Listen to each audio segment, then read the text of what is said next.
Hello dear students, आप सभी का एक बार फिर से स्वागत है आपके अपने चैनल एक्सपी क्लासेस में। मैं चेतन प्रताप आज आपके लिए लेकर आया हूँ सेंट्रल आइडिया पर एक वीडियो। और ये जो वीडियो है वो यूपी बोर्ड के क्लास 12th के इंग्लिश में जो भी पोइट्री सेक्शन है, पोइट्री सेक्शन के अंतर्गत जितनी भी पोएम है उन सभी का सेंट्रल आइडिया एक ही वीडियो में आपको मिलेगा। तो अंत तक बने रहें, इस वीडियो को एंजॉय करें। आप देखते हैं इसमें कौन कौन सी पोएम के सेंट्रल आइडिया होंगे। तो जो पहला सेंट्रल आइडिया होगा the character of a happy life, sir Henry Wotton ने लिखी ये पोएम, इसका होगा। दूसरा जो होगा द ट्रू ब्यूटी, ये थॉमस कैरियो ने लिखी पोएम है। तीसरा जो होगा ऑन हिज ब्लाइंडनेस, ये जॉन मिल्टन द्वारा कंपोज की हुई पोएम है। फिर चौथा सेंट्रल आइडिया आपको मिलेगा an elegy written in a country churchyard, ये थॉमस ग्रे ने कंपोज करी पोएम। और पांचवा जो सेंट्रल आइडिया होगा वो होगा आ लेमेंट पर, पीबी शैली द्वारा कंपोज की हुई। और छठवां जो होगा वो होगा la belle dame sans merci, ये जॉन कीट्स ने कंपोज की है। और सातवीं जो पोएम होगी the passing of Arthur, composed by Alfred Lord Tennyson. इसके बाद आठवीं जो पोएम होगी माई हेवन, ये रविन्द्रनाथ टैगोर ने कंपोज की है पोएम। जो सेंट्रल आइडिया है वो होगा stopping by woods on a snowy evening. इसके बाद ये रॉबर्ट फ्रॉस्ट ने ये कंपोज की पोएम। इसके बाद 10वां सेंट्रल आइडिया होगा the song of the free, Swami Vivekananda, इस पर सेंट्रल आइडिया होगा। तो इस तरीके से इसमें सभी सेंट्रल आइडिया एक ही वीडियो में आपको दिए जाएंगे। तो वीडियो के अंत तक रहें और शुरू करते हैं पहले चैप्टर से। Character of a happy life से लिया गया है और यह पोएम जो है वो सर हेनरी वॉटन द्वारा कंपोज की हुई पोएम है। तो सीधा सेंट्रल आइडिया पर आते हैं, इसकी थीम पर आते हैं। इसमें कवि ने एक जो सच्चा सुखी व्यक्ति होता है उसके कुछ गुणों की चर्चा की है कि सुखी व्यक्ति कैसा होता है, उसमें क्या क्या गुण होते हैं। तो सीधा इसके सेंट्रल आइडिया शुरुआत करते हैं। सेंट्रल आइडिया शुरुआत करने से पहले मैं बताना चाहूंगा जो भी स्टूडेंट सेंट्रल आइडिया लिखें वे उस सेंट्रल आइडिया जिस पोएम का भी लिखने जा रहे हैं उसका परिचय जरूर दें, उसका इंट्रोडक्शन जरूर दें। और वो इंट्रोडक्शन एक दो लाइन का होता है, जैसे इसमें दिया गया है this central idea has been taken from the poem character of a happy life composed by Sir Henry Wotton. ये लाइन जरूर लिखें, जो भी सेंट्रल आइडिया दें उसमें ये लाइन जरूर लिखें। पोएम का नाम, उसके किसने कंपोज किया है उसका नाम, ऑथर का नाम जरूर लिखें। तो देखते हैं आगे। In this poem the poet explain some important virtues of a truly happy man. In this poem, इस पोएम में द पोएट कवि एक्सप्लेन्स वर्णन करता है सम इंपोर्टेंट वर्च्यूज, कुछ इंपोर्टेंट गुणों की, of a truly happy man, एक जो वास्तविक जो सच्चा सुखी व्यक्ति है उसके कुछ गुणों का वर्णन कवि करता है इस पोएम में। A truly happy man is the man of true freedom, कि जो ट्रूली हैप्पी मैन होता है, जो सच्चा प्रसन्न व्यक्ति होता है, is the man of true freedom, वो सच्ची स्वतंत्रता का व्यक्ति होता है, अर्थात स्वतंत्र व्यक्ति होता है हर प्रकार से। He does not serve another's will, वो किसी ही डज नॉट सर्व, वो सेवा नहीं करता एनदर्स विल, अन्य की इच्छा की, अर्थात वो अन्य की इच्छाओं से के हिसाब से नहीं चलता, दूसरों के हिसाब से नहीं चलता। He is the master of his patience, वो अपने मनोविकारों का, अर्थात अपनी वासनाओं का, अपनी कामनाओं का मालिक होता है, मास्टर होता है। He is the master of his patience. He is always prepared for death, he is always prepared, वो हमेशा तैयार रहता है, फॉर डेथ, मृत्यु के लिए, अर्थात उसे मृत्यु की चिंता नहीं होती, वह यह नहीं सोचता कि उसकी कभी मृत्यु ना आए, अर्थात वो हमेशा तैयार रहता है। And does not care for princely love or criticism of the people, and does not care, और वो चिंता नहीं करता फॉर प्रिंसली लव, प्रिंसली अर्थात राजसी, लव अर्थात प्रेम, कि राजसी प्रेम अर्थात राजा के प्रेम की वो चिंता नहीं करता कि शासन से उसे प्रेम मिले, और अथवा क्रिटिसिज्म ऑफ द पीपल, और लोगों की आलोचना अर्थात क्रिटिसिज्म की भी चिंता नहीं करता। He is free from rumours, वह अफवाहों से फ्री होता है, मुक्त होता है। He is free from false flattery, he is free, मुक्त होता है कहां से, किस चीज से फ्री होता है, फ्रॉम फॉल्स फ्लैटरी, झूठी चापलूसी से भी वो मुक्त होता है। He is not jealous of anyone's progress, he is not jealous of अर्थात ईर्ष्यालु नहीं होता है वो, एनीवन्स प्रोग्रेस, किसी की भी उन्नति से। ही इज गॉड फियरिंग, वो ईश्वर से डरने वाला होता है, गॉड फियरिंग होता है, he is God fearing man. And praise, और प्रार्थना करता है हिम, यहां हिम का मैंने एच कैपिटल किया हुआ है, अर्थात ये ईश्वर के लिए है। And praise him day and night, और रात दिन ईश्वर की प्रार्थना करता है। He passes his time with the company of a good friend और अ गुड बुक। यहां अ गुड फ्रेंड के पहले आ होगा। ही पासेस हिज टाइम, वो अपने समय को पास करता है, व्यतीत करता है, with the company of, company अर्थात साथ में, किसके साथ में व्यतीत करता है? ऑफ अ गुड फ्रेंड, एक अच्छे मित्र के साथ में, और अ गुड बुक, या अच्छी एक पुस्तक के साथ में, बुक के साथ में। ही does not care for rise and fall in life, he does not care, वो चिंता नहीं करता है rise and fall in life, कि जीवन में उन्नति और फॉल अर्थात अवनति, इन दोनों की वो चिंता नहीं करता।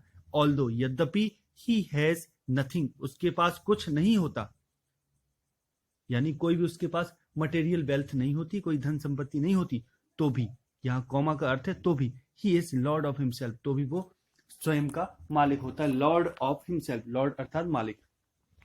पोयम का नाम है द ट्रू ब्यूटी, ये थॉमस कैरियो द्वारा कंपोज की हुई पोयम है। इसमें कवि ने दो प्रकार की सुंदरता का वर्णन किया है, पहली आध्यात्मिक सुंदरता, दूसरी भौतिक सुंदरता। जिसमें भौतिक सुंदरता की उन्होंने आलोचना की है, और आध्यात्मिक सुंदरता जो होती है, the beauty of soul and mind, उसकी इन्होंने प्रशंसा की है। तो देखते हैं सीधा इसके सेंट्रल आइडिया पर हम लोग आते हैं।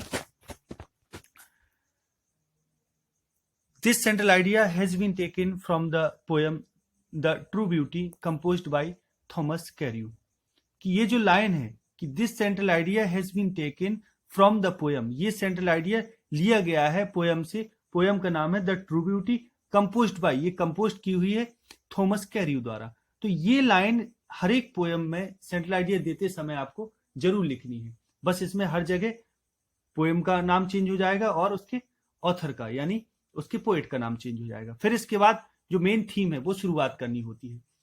अब जो सेंट्रल आइडिया लिखने का तरीका है, अगर बार बार आप पोयम को अच्छे से पढ़ते हैं, आपको अच्छे से कंप्लीट है, बाकी जो इसकी पोयम है वो हम आपको अपने चैनल में दे चुके हैं, आप प्लेलिस्ट में जाके देख सकते हैं। तो जरूरी है सेंट्रल आइडिया लिखने से पहले आप अच्छे से अच्छा सेंट्रल आइडिया तभी लिख सकते हैं जब आपको वह पोयम बहुत अच्छे से तैयार हो। तो इसके लिए जरूरी है कि जो हमने वीडियो इस पर बनाई है पोयम्स पर, उन वीडियो को बार बार आप देखें, जिससे कि आपको पोयम बहुत अच्छे से कंफर्म हो जाए। फिर उसी पोयम का जो थीम होती है, जो जिस्ट होता है, जो सार होता है, वही सेंट्रल आइडिया के रूप में लिखा जाता है। तो सेंट्रल आइडिया लिखना बहुत आसान है, पूरी पोयम का अर्थ कंप्लीट करें और बस थोड़ा सा ग्रामर का प्रयोग करके और सेंटेंस अरेंजमेंट सही से करके सेंट्रल आइडिया देना होता है, और उसकी थीम लिखना होती है, जो मेन कहानी होती है वो दी जाती है इसमें। तो देखते हैं, अब आगे शुरुआत करते हैं। देखते हैं, in this poem the poet praises beauty of mind and soul. In this poem, इस पोयम में द पोएट प्रेजेस, कि कवि प्रेज करता है, प्रशंसा करता है, beauty of mind and soul. यहां ब्यूटी की स्पेलिंग मिस हो गई थोड़ा, BEAUTY होना चाहिए, beauty of mind and soul, कि beauty of mind and soul, कि यहां पोएट प्रशंसा करता है कि beauty of mind and soul, यानी मन और आत्मा की सुंदरता की, एंड हेट्स फिजिकल ब्यूटी, और घृणा करता है शारीरिक सुंदरता से, विदाउट वर्च्यू, जो बिना गुणों की शारीरिक सुंदरता है उसकी घृणा करता है, उससे घृणा करता है। द फिजिकल ब्यूटी ऑफ रोजी cheeks, coral lips and star like eyes decreases at the time passes. अब जो फिजिकल ब्यूटी होती है, जो शारीरिक ब्यूटी है, काहे की, रोजी चीक्स गुलाबी गालों की, कोरल लिप्स कोरल अर्थात मूंगे जैसे लाल ओठों की, या स्टार लाइक आईज तारे जैसी आंखों की, डिक्रीजेस वो कम हो जाती है, एज द टाइम पासेस जैसे ही समय गुजरता है, समय आगे बढ़ता है, यानी व्यक्ति बूढ़ा होता है, तो उसके साथ जो ब्यूटी होती है, फिजिकल ब्यूटी, चाहे अब वो गुलाबी गालों की सुंदरता हो, चाहे कोरल जैसे मुंह अर्थात मूंगे जैसे ओठों की सुंदरता हो, या आंखों तारे जैसी आंखों की सुंदरता, वे सब घट जाती है, एक समय डिक्रीज हो जाती है जैसे ही समय आगे बढ़ता है। Lovers feeling for such beauty, अब जो प्रेमी की जो फीलिंग होती है ऐसी सुंदरता के प्रति, cool down with the passage of time, वो कूल डाउन ठंडी पड़ जाती है, with the passage of time, की समय गुजरने के साथ, पास होने के साथ। वाइल, जबकि the beauty of mind and soul, लेकिन जो सुंदरता है माइंड एंड सोल, मन और आत्मा की, is not the subject of decay, ये is not the subject of decay, decay अर्थात नष्ट होना, ये नष्ट होने का विषय नहीं है। अर्थात ये जो सुंदरता है मन और आत्मा की, अर्थात आध्यात्मिक सुंदरता, ये नष्ट होने का विषय नहीं होती। बिकॉज, क्योंकि इट इज एवर लास्टिंग, ये हमेशा चलती है, एवर लास्टिंग होती है, शाश्वत होती है, कभी खत्म ना होने वाली। And love based on such spiritual beauty is everlasting, और लव, प्रेम, वेस्ट ऑन, जो वेस्ट होता है, आधारित होता है, ऑन सच स्पिरिचुअल ब्यूटी, ऐसी आध्यात्मिक सुंदरता पर, इज एवर लास्टिंग, वह प्रेम भी एवर लास्टिंग होता है, हमेशा चलने वाला, कभी ना नष्ट होने वाला। Spiritual beauty inspires lovers love, अब जो स्पिरिचुअल ब्यूटी होती है, आध्यात्मिक ब्यूटी होती है, सुंदरता होती है, वो इंस्पायर्स, वो प्रेरित करती है, लवर्स लव, प्रेमी के प्रेम को प्रेरित करती है। दस, इस प्रकार, according to the poet, poet के हिसाब से, स्पिरिचुअल ब्यूटी इज प्रेज वर्दी, कि जो आध्यात्मिक सुंदरता है वो प्रेज वर्दी, अर्थात प्रशंसा के योग्य है। वेयर है, जबकि फिजिकल ब्यूटी इज डिसलाइक्ड, और फिजिकल ब्यूटी से घृणा की जाती है, वो डिसलाइक्ड होती है। ऑन हिज ब्लाइंडनेस, यह पोयम जॉन मिल्टन द्वारा कंपोज की हुई पोयम है। इसके पहले हम और भी 2 सेंट्रल आइडिया दे चुके हैं, वो प्लेलिस्ट में पड़े हैं, प्लेलिस्ट में आप जाके चेक कर सकते हैं। और सेंट्रल आइडिया लिखने से पहले मैं बताना चाहूंगा कि स्टूडेंट्स को सेंट्रल आइडिया तभी अच्छे से बन सकता है जब उसको पोयम बहुत अच्छे से तैयार हो। तो इसके लिए जरूरी है जो हमने इसके पहले पोएम्स दी हैं उसको बहुत अच्छे से तैयार किया जाए, बार बार उन वीडियोस को देखा जाए, जिससे कि आपको पोएम बहुत अच्छे से तैयार हो जाए, तभी सेंट्रल आइडिया आके लिखा जा सकता है, आपसे बन सकता है। तो चलो इसकी सीधे इसका शुरुआत करते हैं हम लोग सेंट्रल आइडिया की। क्या है सेंट्रल आइडिया में?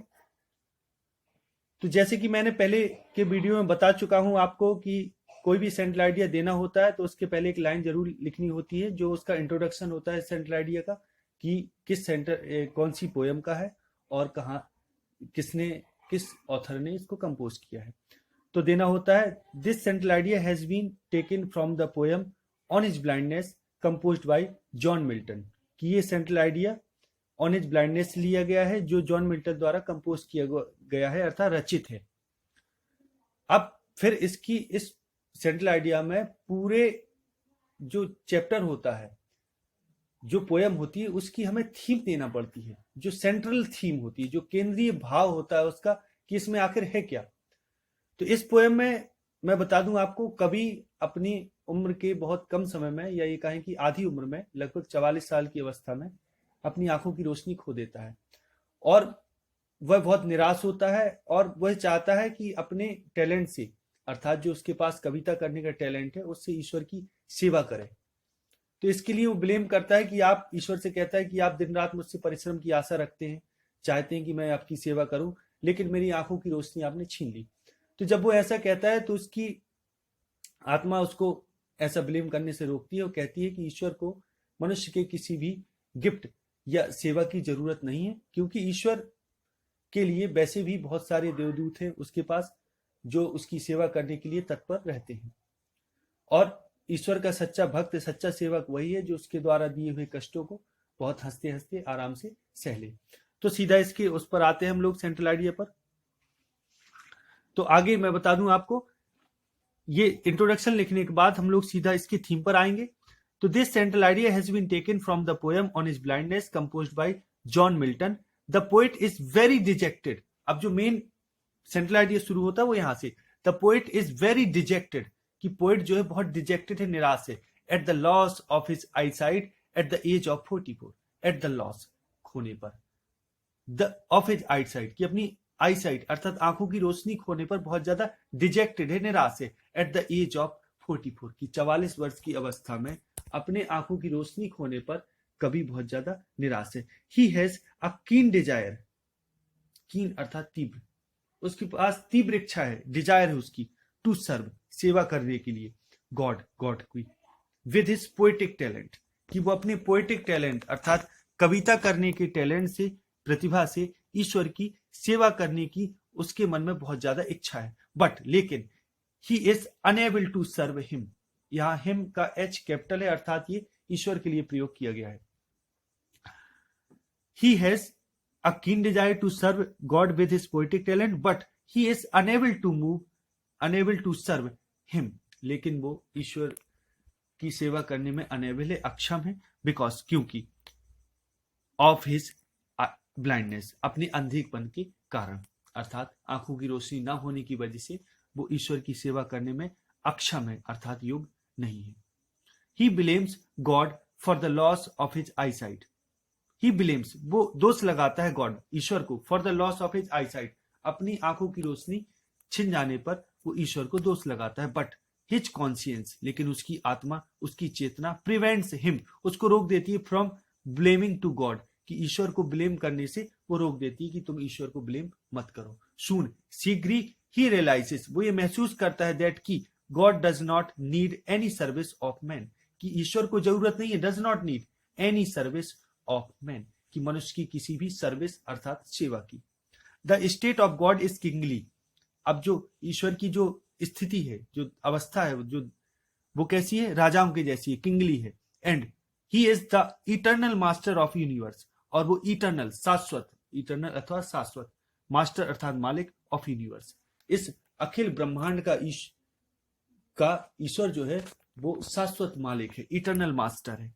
गॉड हैज इन्यूमरेबल सर्वेंट्स, कि ईश्वर के पास इन्यूमरेबल अर्थात असंख्य सर्वेंट्स है, सेवक हैं, अर्थात एंजल्स, कि देवदूत के रूप में ईश्वर के पास असंख्य सेवक है। हु कैन सर्व हिम, जो उसकी सेवा कर सकते हैं, एट हिज बिडिंग स्पीड, कि उसकी आज्ञा देने की स्पीड से, अर्थात ईश्वर ने इशारा किया नहीं सेवा का कि वे सब तत्पर हो जाते हैं और सेवा करने लगते हैं। God does not even expect, यहां तक कि इवन अर्थात यहां तक कि एक्सपेक्ट, आशा करना, यहां तक कि गॉड आशा भी नहीं करता है एनीथिंग फ्रॉम मैन, व्यक्ति से किसी भी चीज की, in return of his gifts, कि अपनी गिफ्ट्स, उपहारों के बदले में, रिटर्न में कोई भगवान यहां तक कि आशा भी नहीं ईश्वर करता है। One who surrenders before him, one वह व्यक्ति हु जो सरेंडर्स, जो आत्मसमर्पण कर देता है, बिफोर हिम ईश्वर के सामने, एंड एंड्योर्स और सहन करता है, ऑल द मिसफॉर्च्यून्स ऑफ लाइफ, और जीवन के सारे मिसफॉर्च्यून्स अर्थात आपदाओं का, कष्टों का सामना करता है। इज वो होता है the true worshipper of God, वो ईश्वर का सच्चा पुजारी या सेवक या भक्त होता है।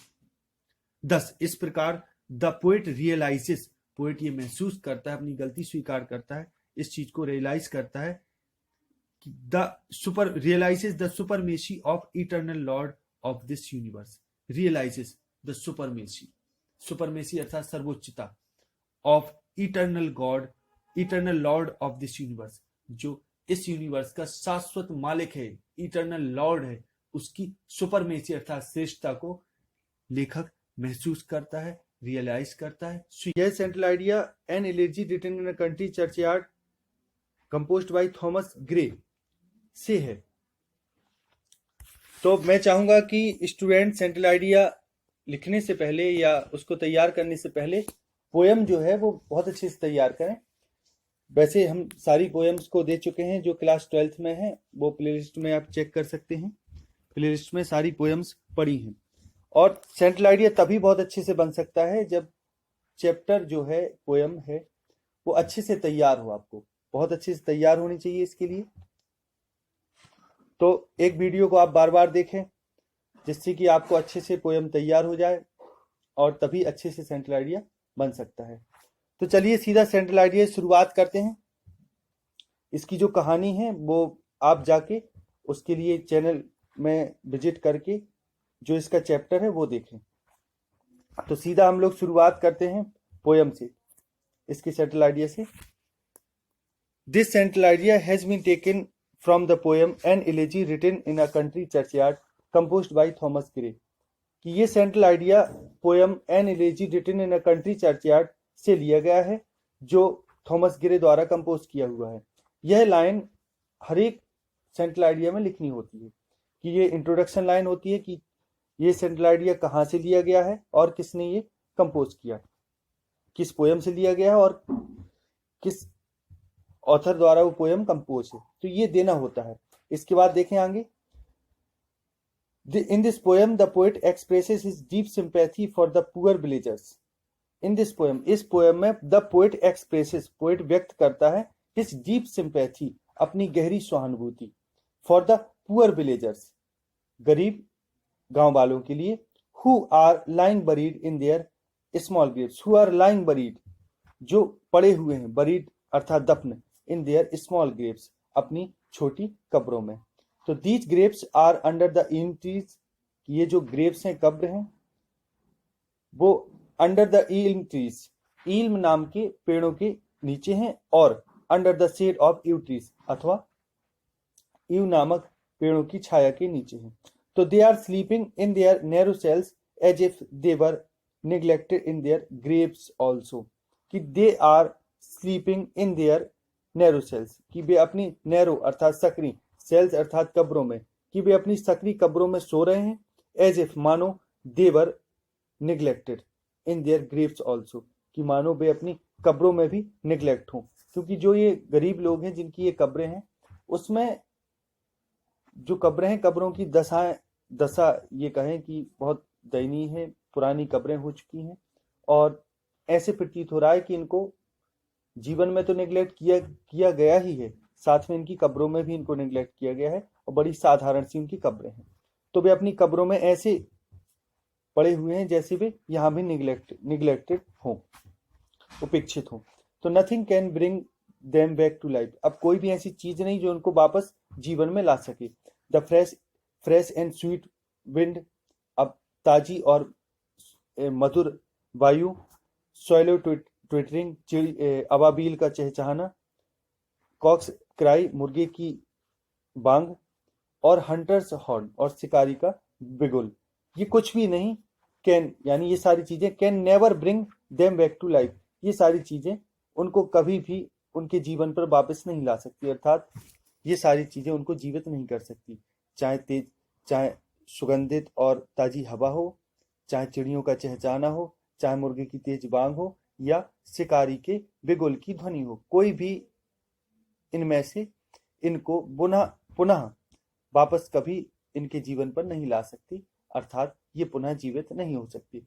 The poet says that, poet ये कहता है कि द रिच एंड एम्बिशियस, अब वे लोग जो धनी हैं और एम्बिशियस महत्वाकांक्षी हैं, should not laugh at the dead, कि उनको नहीं हंसना चाहिए, एट द डेड, इन मृत लोगों पर नहीं हंसना चाहिए, बिकॉज, क्योंकि that is the end of all, क्योंकि जो मृत्यु है वो सबका अंत है, अर्थात अंत में चाहे वो धनी हो चाहे वो कोई भी हो, वे सब अंत में कब्र में ही जाते हैं, सब मृत्यु की गोद में समाते हैं। तो सबका जो अंत है वो मृत्यु है।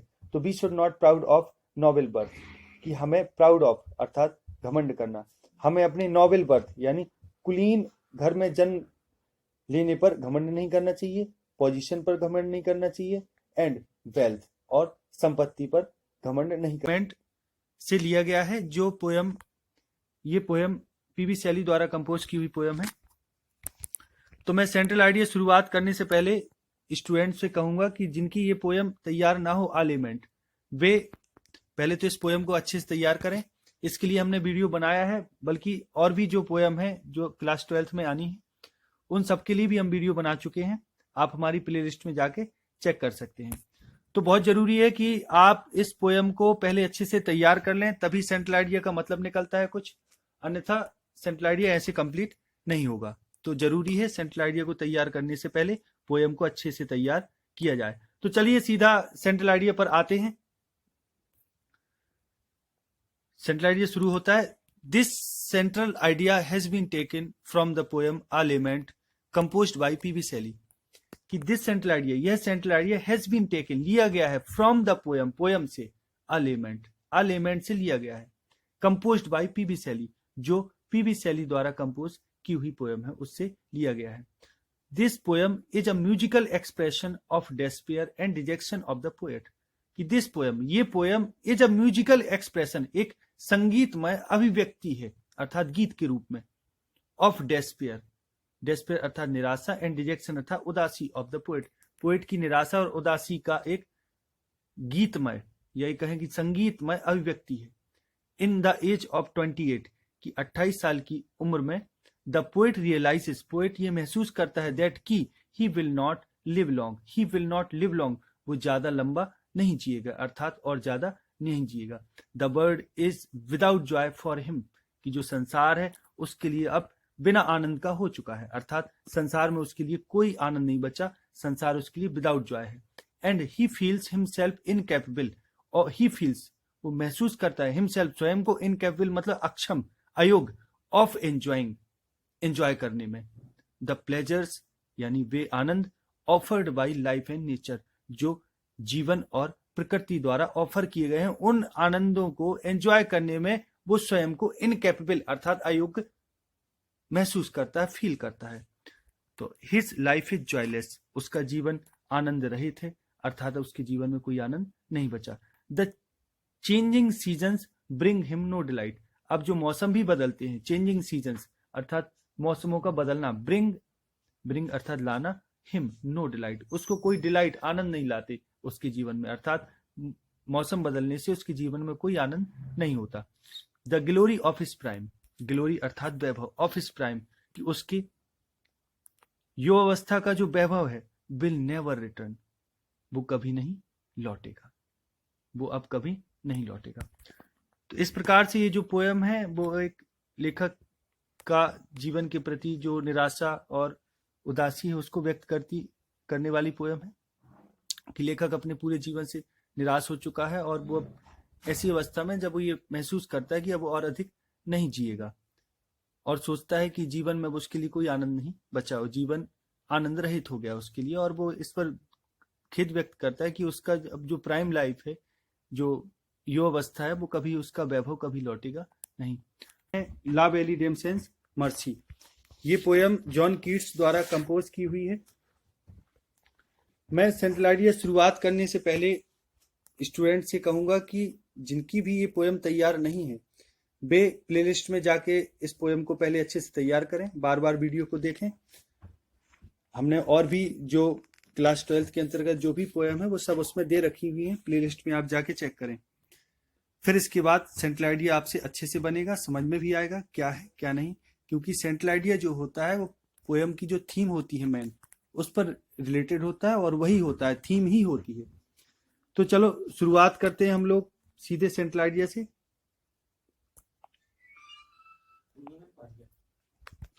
This central idea has been taken from the poem La Belle Dame sans Merci composed by John Keats, कि ये central idea has been taken from the poem, कि ये poem La Belle Dame sans Merci से लिया गया है, जो कंपोज की हुई है जॉन कीट्स द्वारा।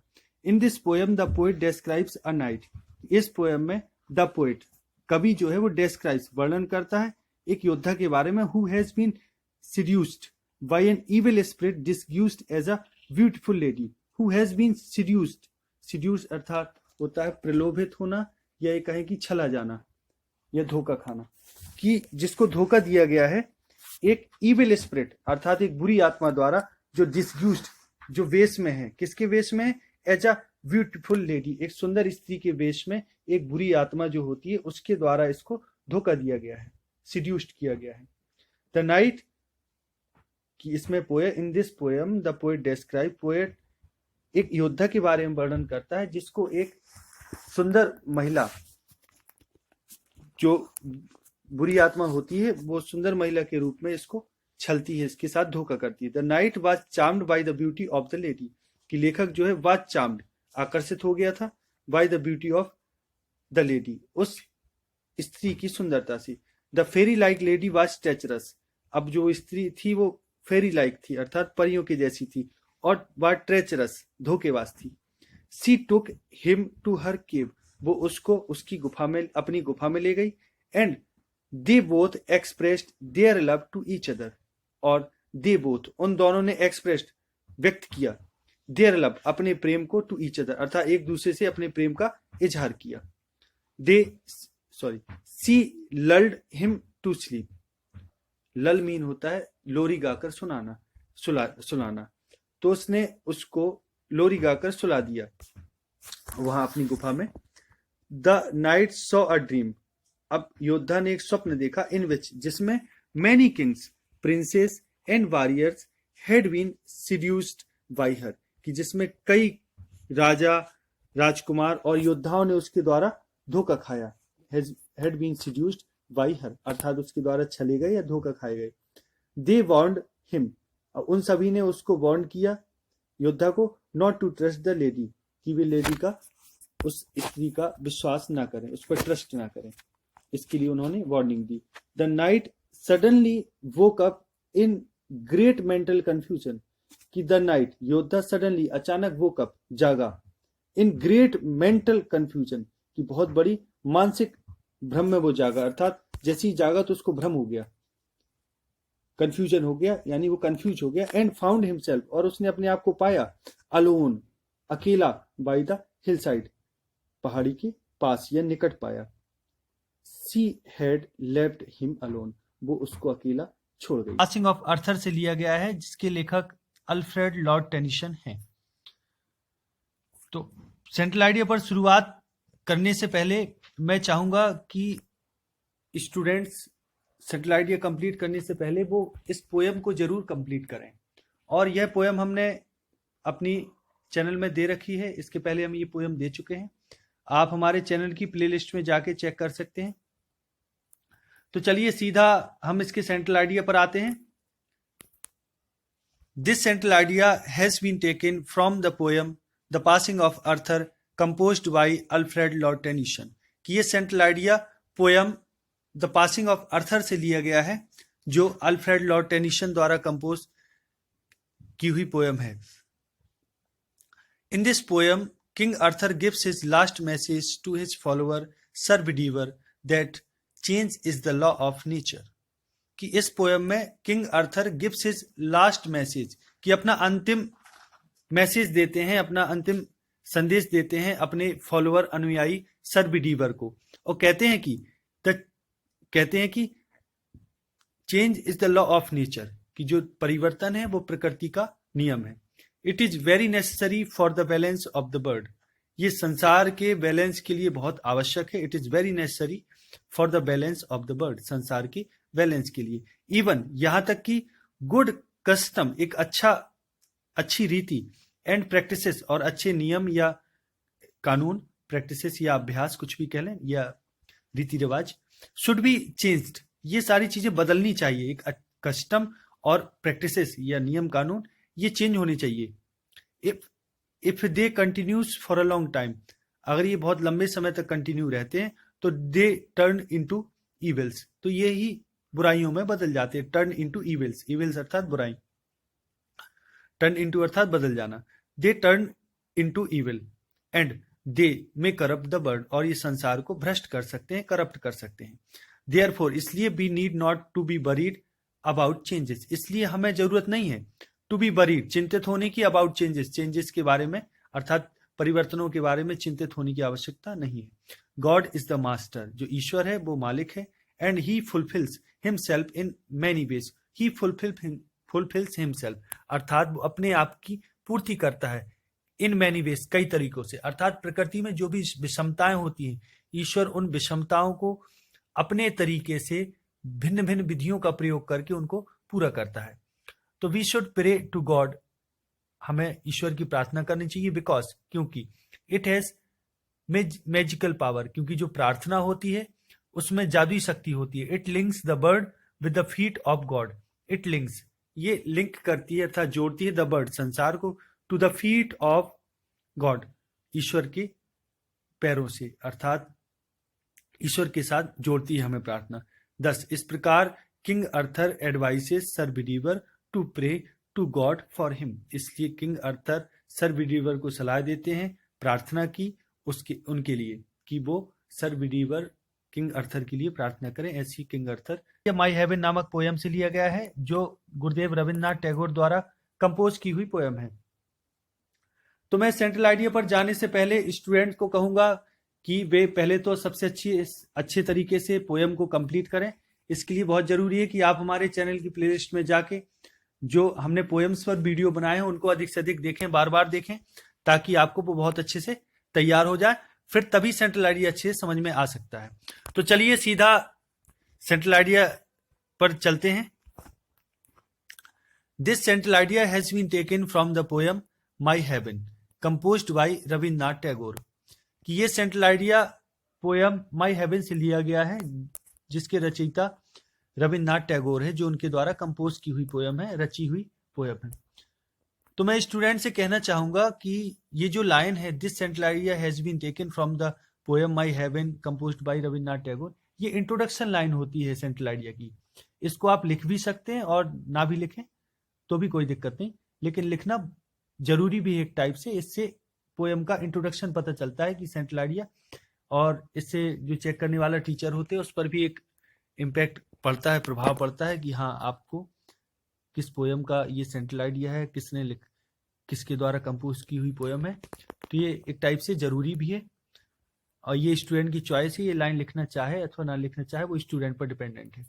आगे देखते हैं। In this poem the poet makes an appeal to God to make his country great in all fields. In this poem the poet makes an appeal, कि इस पोयम में पोएट एक अपील करता है, एक प्रार्थना करता है टू गॉड, ईश्वर से, टू मेक हिज कंट्री, उसके देश को बनाने के लिए ग्रेट इन ऑल फील्ड्स, कि ईश्वर उसके देश को सारे क्षेत्रों में, सभी क्षेत्रों में महान बनाए। द पोएट विशेस, पोएट ये विश करता है, इच्छा करता है दैट की Indians should be free and fearless, कि भारतीय जो हो वो स्वतंत्र हो और फियरलेस हो, निर्भय हो। They should live with dignity, वे आत्मसम्मान के साथ जिए, सम्मान के साथ जिए, डिग्निटी अर्थात सम्मान, वे सम्मान के साथ जिए। दे शुड लिव विद डिग्निटी अर्थात उन्हें सम्मान के साथ जीना चाहिए। Knowledge should be free for all, ज्ञान जो हो वो सबके लिए मुक्त हो, फ्री हो, यानी उस पर कोई डिस्टिंक्शन, भेद ना हो, जाति या धर्म को आधार रखकर ज्ञान ना बांटा जाए, हर प्रकार से ज्ञान सबके लिए फ्री हो। There should be no distinction among them on the basis of caste, colour और क्रीड। और there should be no distinction, अब कोई भेद नहीं होना चाहिए, डिस्टिंक्शन अर्थात भेद, अमंग देम उनके बीच अर्थात भारतीयों के बीच, on the basis of caste, colour and creed, और क्रीड, कास्ट अर्थात जाति, कलर अर्थात वर्ण, और क्रीड अर्थात धर्म, जाति और वर्ण के आधार पर भारतीयों में कोई भी भेद नहीं होना चाहिए। They should be free from blind believes, वे अंधविश्वासों से मुक्त हों। They should be free from blind अर्थात अंध, बिलीव्स अर्थात विश्वास, अंधविश्वासों से वे फ्री हो। They should make all efforts to get perfection in life, they should make all efforts, उन्हें सारे प्रयास करने चाहिए, to get perfection in life, जीवन में चरम उन्नति पाने के लिए। परफेक्शन अर्थात चरम उन्नति, कि उन्हें देशवासियों को, भारतीयों को जीवन में परम उन्नति पाने के लिए सर्वोच्च प्रयास, यानी अपने सारे प्रयास करना चाहिए, ऑल एफर्ट्स करना चाहिए। अंडर डिवाइन इंस्पिरेशन, कि अंडर डिवाइन इंस्पिरेशन, दिव्य प्रेरणाओं के आधार पर, they should march on towards new thoughts and action, कि उन्हें आगे बढ़ना चाहिए towards new thoughts and action, नए विचारों और कर्म के प्रति, कर्म की ओर उन्हें आगे बढ़ना चाहिए। अंडर डिवाइन इंस्पिरेशन यानी दिव्य प्रेरणा के अंडर में, यानी ईश्वरी प्रेरणा के अंतर्गत।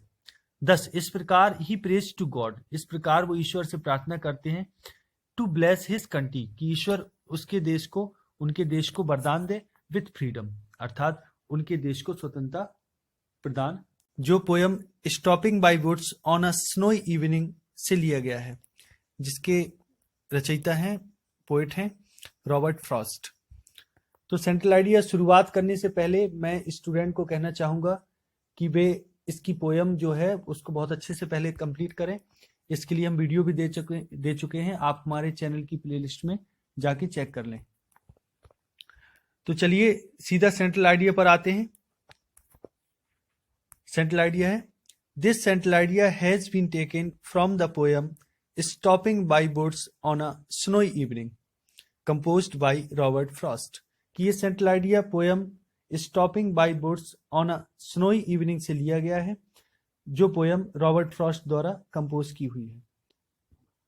इन this poem the poet is riding through a forest filled up with snow. कि इस पोयम में पोएट जो है वो राइडिंग थ्रू यानी राइडिंग यानी सवारी करते हुए जा रहा है अपने घोड़े में, एक जंगल से गुजर रहा है फिल्ड विथ स्नो, कि जो फिल्ड अप विथ स्नो, जो बर्फ से ढका हुआ जंगल है। The near by lake is frozen, अब जो पास की जो झील है, नियर बाई लेक है, लेक अर्थात झील, नियर बाई अर्थात पास की, जो पास की जो झील है वहीं जंगल में, वो फ्रोजन अर्थात जमी हुई है बर्फ से। तो he is lured by the lovely sight of the snow and the beautiful boats. He is lured, lure mean होता है आकर्षित होना, प्रलोभित होना, तो बहुत वो आकर्षित है bye the lovely sight of the snow, बर्फ की प्यारे दृश्य से, एंड द ब्यूटीफुल बोट्स, और सुंदर जंगल से वो बहुत ज्यादा आकर्षित है, प्रलोभित है। He wants to stay there, वो वहां रुकना चाहता है, but at the same time, लेकिन ठीक उसी समय, ही रिमेंबर्स, वो याद करता है कि that he must have to perform his promises and duties, he must have to perform, कि उसे अवश्य करना है, परफॉर्म करना है, पूरा करना है, his promises, अपने वादों को, and duties, और अपने कर्तव्यों को उसको निभाना है, पूरा करना है। कि जब वो जंगल की सुंदर दृश्य और उस झील के सुंदर दृश्य को देखता है और उस बर्फ से ढके हुए जंगल को देखता है, तो वहां से वो आकर्षित हो जाता है और चाहता है वहां रुकना, लेकिन अचानक ही उसे उसी समय याद आता है कि उसे कुछ ड्यूटीज है, कुछ वादे हैं, प्रोमिसेस है, और कुछ कर्तव्य हैं, ड्यूटीज हैं जो उसको परफॉर्म करने हैं। सो ही थिंक्स दैट, इसलिए वो सोचता है कि he can not escape from discharging his duty, वो सोचता है कि ही कैन नॉट एस्केप, वो बच नहीं सकता, एस्केप मीन बचना, फ्रॉम डिस्चार्जिंग, डिस्चार्जिंग मतलब संपन्न करने में, हिज ड्यूटीज, वो अपने कर्तव्यों को पूरा करने में, संपन्न करने में वो बच नहीं सकता, संपन्न करने से या पूरा करने से। तो he has to cover a long distance before reaching his destination, he has to cover, उसको कवर करना है, अ लॉन्ग डिस्टेंस, एक बहुत दूरी, एक लंबी दूरी को कवर करना है, बिफोर रीचिंग हिज डेस्टिनेशन, कि अपने डेस्टिनेशन अर्थात गंतव्य स्थान पर पहुंचने से पहले उसको बहुत लंबी दूरी कवर करना है। He has to do his duties before death, और उसको मरने से पहले, मृत्यु के पहले अपनी ड्यूटीज को भी पूरा करना है। अर्थात ये जो जीवन है वो एक अनिश्चित यात्रा है, पता नहीं कब किसकी मौत आ जाए, और उसके पहले व्यक्ति को कभी भी जो सांसारिक आकर्षण है उनमें रुकना नहीं चाहिए, बंधना नहीं चाहिए। इस पोएम में ये हमें संदेश मिलता है, मोरल है इस पोएम का ये। इसलिए जो कवि है वो कह रहा है कि he has to do his duties before death, कि उसको मृत्यु से पहले अपने सारे कर्तव्य करने हैं, अर्थात जीवन यात्रा समाप्त होने से पहले जो भी आवश्यक कर्तव्य है उन सबको पूरा करना है। तो एक टाइप से ये जो पोएम है वो एक व्यक्ति को इस चीज के प्रति प्रेरित करती है कि हमें जीवन के मोह और आकर्षण में बंधना नहीं चाहिए, बल्कि हमें निरंतर आगे बढ़ते रहने के लिए प्रयास करना चाहिए, क्योंकि जीवन एक अनिश्चितता का खेल है, पता नहीं कब कौन किस मोड़ पर हमारा साथ छोड़ दे, या हम जीवन ही हमारा साथ छोड़ दे। सो इसलिए he should not be lured by the temptation of life.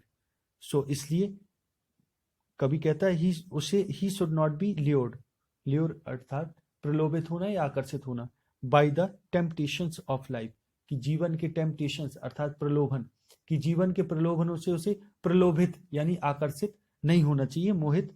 The song of the free का सेंट्रल आइडिया लेकर आए हैं। ये पोयम स्वामी विवेकानंद द्वारा लिखी हुई पोयम है। तो मैं सेंट्रल आइडिया पर जाने से पहले स्टूडेंट से कहूंगा कि वे पहले तो इस पोयम को बहुत अच्छे से तैयार कर लें। इसके लिए पोयम के लिए हम वीडियो बना चुके हैं, आप हमारे चैनल की प्लेलिस्ट में जाके चेक करें, उसमें आपको the song of the free poem का जो वीडियो है वो मिलेगा। तो सेंट्रल आइडिया शुरुआत करने से पहले वे जरूर से बहुत अच्छे से पोयम कंप्लीट करें, जिससे कि सेंट्रल आइडिया उन्हें अच्छे से समझ में आ सके। तो चलिए अब सीधा सेंट्रल आइडिया पर आते हैं। This central idea has been taken from the poem The Song of the Free, composed by Swami Vivekanand. So this central idea has been taken from the poem, ये central idea poem The Song of the Free से लिया गया है, जो composed by Swami Vivekananda, जो स्वामी विवेकानंद द्वारा compose की हुई है। The poet inspires people to stick to the right path to attain their goal in life, even in difficulties. कि the poet inspires people, कि कभी लोगों को इंस्पायर करता है to stick to the right path, कि व्यक्ति कि लोग हमेशा अपने सही जो राइट पाथ है, सही मार्ग है, उसमें स्टिक बने रहें, चिपके रहें, अर्थात अपने मार्ग पर दृढ़ रहे। टू अटेन देयर गोल, अपने लक्ष्य को प्राप्त करने के लिए, अटेन करने के लिए, इन लाइफ, जीवन में, इवन इन डिफिकल्टीज, यहां तक कि कठिनाइयों में भी, परेशानियों में भी। यानी कवि प्रेरणा ये देते हैं कि लोगों को अपने लक्ष्य की पूर्ति के लिए हमेशा सत्य पर दृढ़ रहना चाहिए, भले ही चाहे जितनी ही डिफिकल्टीज हो, उसके सामने समस्याएं हो। He believes that, वो ये विश्वास करते हैं कि if someone's soul is stirred deeply, it shows its best hidden quality. He believes that, वो इस बात पर विश्वास करते हैं कि if someone's soul, अगर किसी की आत्मा को is stirred deeply, गहराई तक खंगाला जाता है, या कहें गहराई तक टटोला जाता है, उसको छेड़ा जाता है, स्टिर किया जाता है, हिलाया जाता है, तो इट सोच, ये प्रकट करती है इट्स बेस्ट हिडन क्वालिटी, अपनी सर्वोत्तम छिपी हुए गुण को। यानी जब आत्मा की बहुत गहराई तक जाते हैं तो वहां से हिडन क्वालिटी निकलती है, छुपा हुआ गुण। People who undergo pain and sufferings in life become more tolerant and better human beings. कि पीपल, लोग, who undergo pain and sufferings, लोग जो अंडरगो, सहन करते हैं, पेन एंड सफरिंग, पीड़ा और तकलीफें, इन लाइफ, जीवन में, सफरिंग्स, तो बिकम मोर टॉलरेट, वे ज्यादा सहनशील हो जाते हैं, टॉलरेट हो जाते हैं, एंड बेटर ह्यूमन बीइंग्स, और वे अच्छे मनुष्य बन जाते हैं। यानी जो लोग जीवन में कठिनाइयों में दृढ़ रहते हैं, डटे रहते हैं, उनका सामना करते रहते हैं, वे और ज्यादा सहनशील और एक अच्छे मनुष्य बनकर सामने आते हैं। One should not be afraid of hardship in life, कि व्यक्ति को should not be afraid of hardships in life, कि जीवन में जो कठिनाइयां हैं, हार्डशिप हैं, उनमें कभी डरना नहीं चाहिए, उनसे भयभीत नहीं होना चाहिए। We have godly element in us, कि हम में एक दिव्य तत्व है, जो गॉडली एलिमेंट है, अर्थात ईश्वरीय तत्व है, ईश्वरीय अंश है हमें। We must march on and on direct to achieve the aim of our life. We must march on mean होता है आगे बढ़ना, हमें जरूर से आगे बढ़ना चाहिए, एंड ऑन, और बढ़ते रहना चाहिए, डायरेक्ट टू अचीव, सीधे, to achieve the aim of our life, हमें अपने जीवन का एम अचीव करने के लिए, प्राप्त करने के लिए हमेशा निरंतर आगे बढ़ते रहना। आशा है ये जो, अगर ये वीडियो आपको पसंद आया है तो इसको, वीडियो को लाइक करें, अधिक से अधिक इसको शेयर करें। यदि आपने चैनल को अभी तक सब्सक्राइब नहीं किया है तो चैनल को सब्सक्राइब करें, साथ ही साथ बेल आइकन भी हिट करें, और जो भी आप कमेंट करना चाहें, अपनी बात को कहना चाहें, उसको कमेंट में कहें। आप हमें सोशल मीडिया में भी फॉलो कर सकते हैं, आप हमें फेसबुक, इंस्टाग्राम, ट्विटर, टेलीग्राम, इसमें भी फॉलो कर सकते हैं, जिसकी लिंक को हमने डिस्क्रिप्शन में दे रखा है। आगे अगले वीडियो में मिलेंगे, तब तक के लिए नमस्कार, जय हिंद, जय भारत, वंदे मातरम।